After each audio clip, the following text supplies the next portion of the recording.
Xbox. How's it going? This is Ricardo, and in this video I'll show you how to remove the volume button circuit board from a Dell Inspiron 11 version 3179. If you're looking for parts for this laptop, go to our website and use this coupon for a 5% off discount. Use a thin object to remove center screw cover. Now unscrew and remove bottom base cover.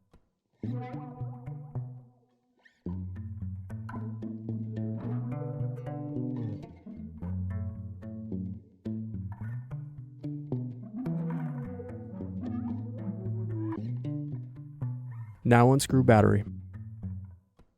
Then disconnect and remove battery. Now disconnect and remove volume button circuit board. Need more? Check out these other tutorials. For batteries, click here. For motherboards, click here. For wireless cards, click here.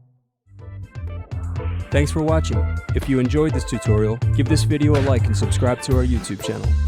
Check the video description below for links to written tutorials and replacement parts.